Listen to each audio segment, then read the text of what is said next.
नमस्कार दोस्तों, CBSE board परीक्षा 2024 शुरू हो चुकी है। बीते कुछ सालों में सीबीएसई बोर्ड परीक्षा पैटर्न में काफ़ी बदलाव देखने को मिला है। अब सीबीएसई बोर्ड ने ओपन बुक एग्जाम सिस्टम को अपनाने की पेशकश की है। तो अब ओपन बुक कॉन्सेप्ट के बारे में सुनते ही लोगों को ऐसा लगा कि अब एग्जाम्स में स्टूडेंट्स पेपर में पूछे गए सवालों को बुक्स या नोट्स में से ढूंढ कर देख कर लिख सकते हैं।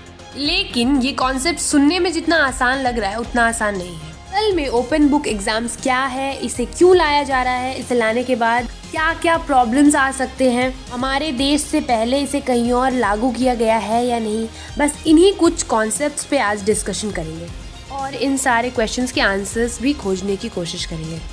तो सबसे पहले जानते हैं कि इसे हमारे देश से पहले कहीं और लाया गया था कि नहीं। काफ़ी सारी मीडिया रिपोर्ट्स के हिसाब से 1800 के दशक में यूरोप के लॉ कॉलेज में ओपन बुक कॉन्सेप्ट के आधार पर परीक्षा हुई थी।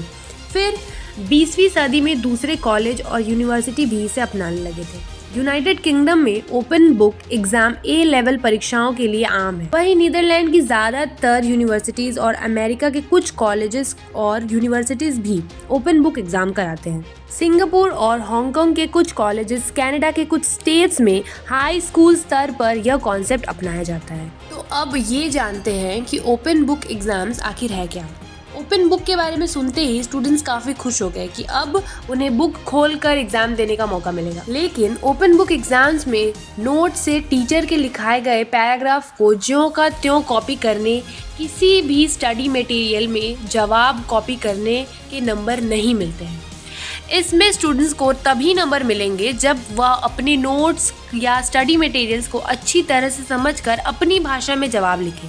इसका मतलब है कि आपको पता होना चाहिए कि वो सवाल कहाँ से पूछा गया है, उसका कॉन्सेप्ट क्या है और उससे अपने शब्दों में लिख पाने की कला भी होनी चाहिए। कई लोग सोच रहे होंगे कि ओपन बुक कॉन्सेप्ट क्यों लाया जा रहा है। इसके बिना भी तो एग्जाम्स दिए जा सकते हैं, इसके बिना भी तो एग्जाम्स हो रहे थे ना। लेकिन ज़्यादातर स्टूडेंट्स जब एग्ज़ाम देने जाते हैं तो वो क्वेश्चंस को समझने से ज़्यादा उन्हें रटने पे फोकस करते हैं। उन्हें वही तरीका आसान लगता है। वो किसी टॉपिक को समझने के बजाय उसे रट कर चले जाते हैं। लेकिन ओपन बुक एग्ज़ाम सिस्टम से बच्चों को रट्टा मार पढ़ाई से छुटकारा मिल जाएगा। ओपन बुक एग्ज़ाम होने से स्टूडेंट्स टॉपिक को समझने पर फोकस करेंगे। स्टूडेंट्स हर तरह से अपने कॉन्सेप्ट को क्लियर करने की कोशिश करेंगे। अब तो हमने जान लिया कि ओपन बुक क्या है, वो क्यों आ रहा है और उससे क्या फ़ायदा हो सकता है। लेकिन अब हम ये जानेंगे कि ओपन बुक आने के बाद क्या क्या प्रॉब्लम्स फेस करना पड़ सकते हैं।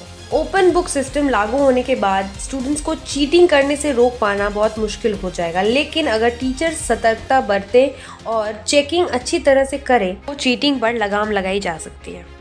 तो आपका क्या कहना है इस ओपन बुक कॉन्सेप्ट के बारे में? क्या इसे लाना चाहिए या नहीं?